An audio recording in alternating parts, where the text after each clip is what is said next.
In the UK, 1 in 10 5 to 16-year-olds suffer from a mental health disorder. More than 1 in 15 deliberately self-harm. And 80,000 suffer from severe depression. So where can they get help? There are 32 beds for teenagers with mental health problems across Norfolk, Suffolk and Essex. 15 of those are for patients considered to be extremely high risk. They're at the St Albans Centre in Colchester. Our chief reporter Kim Riley has been given exclusive access.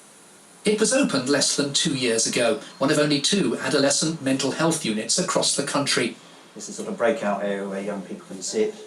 And this is our courtyard. The whole building's built around the centre of the courtyard.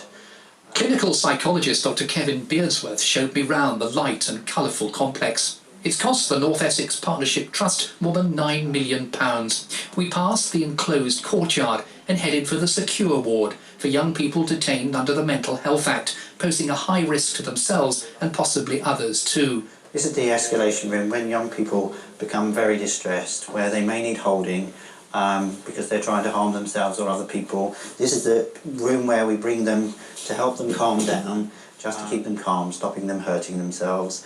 17-year-old Jasmine Boreham showed me her bedroom. She's been having treatment here for almost 2 years. She's made dramatic progress from the depths of despair.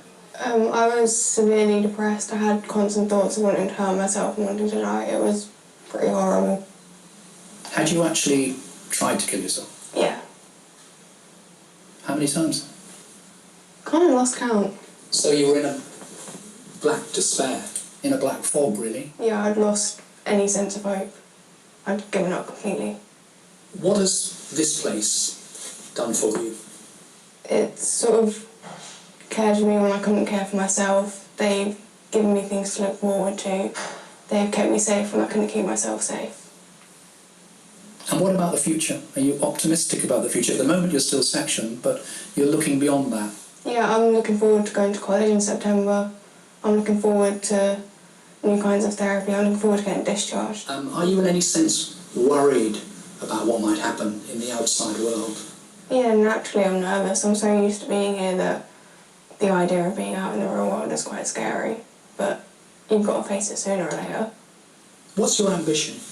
To be a psychologist. If I can help people like these guys have helped me, it's pretty good.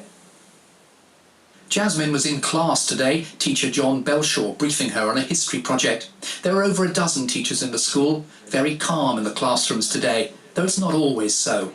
It's not always quite that calm, and we do see young people in high levels of distress, but we have, the way that we operate here is very much geared to trying to keep things calm, trying to help young people to re-engage with education and to do well. The artwork here, the work of the young patients themselves, and they've chosen the quotations on the walls too. 20-year-old Emma Coote is a former patient of the old adolescent unit in Colchester. She helped design this one. She remembers herself at the age of 16, wrapped up in a knot of fear and mistrust. Sometimes you just can't control yourself. You can't. A lot of people will say that, like, if you try to take your life or you're self-harming, they automatically will be like, they're attention seeking, and they're not actually looking at why they're doing their behaviours. Maybe they are looking for some form of attention, but it's not attention seeking, it's trying to bring people's awareness to what's going on for them. I don't think people understand that. It may not be seen as such, but this is emergency medicine of a different kind, a centre dedicated to keeping young people alive, setting them on a new course, giving them new hope. But too many teenagers have to travel hundreds of miles to get treatment. Great work's been done here, but more centres like this are urgently needed. Kim Riley, BBC Look East, Colchester. Well, we saw him in that report. Dr Kevin Beardsworth is a consultant clinical psychologist at the St Albans Centre. He joins us now. So powerful to hear Jasmine and Emma's story there. But how serious is this shortage of beds for the young people who are seriously mentally ill? Well, currently we're in a difficult situation where we do seem to be oversubscribed for adolescent mental health beds across the country. There does seem to be an increase in demand And I think some of that is connected with lack of resources in the community and the community systems that help support these young people also. We heard that there are growing It is a very numbers serious of young situation. people with mental health problems. Is that because there are more cases, or just more people are being diagnosed these days?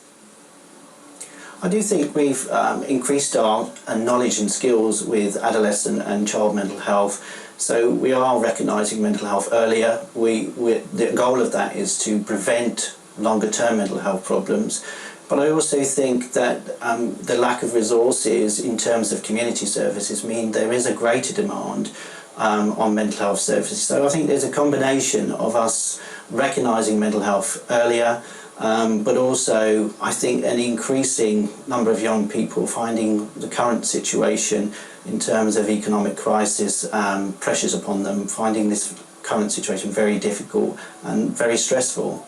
The government says that young people's mental health is a priority. Does it feel that way for you on the ground?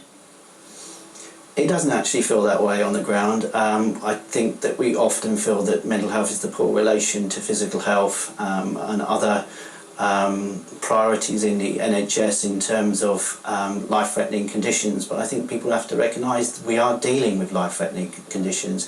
This is emergency medicine, a medicine of the mind, and that we need to look after young people's minds as well as their bodies.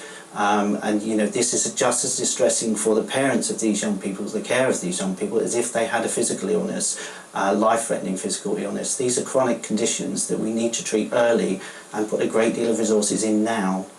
And what lengths do you have to go to in the centre to prevent young people from taking their own lives? This unit's a secure unit built to a low secure spec, meaning that every aspect of this building has been designed to prevent young people obtaining materials and things that they can harm themselves with. There's a high level of staffing to keep these young people under observations 24 hours a day, 7 days a week, 365 days a year. These young people are quite determined to harm themselves significantly and actually cause death. So the building has been designed and the staff are highly trained to actually prevent these young people harming themselves and finding a way for them to help them manage their own risk and keep themselves safe. Dr. Beersworth, thank you very much.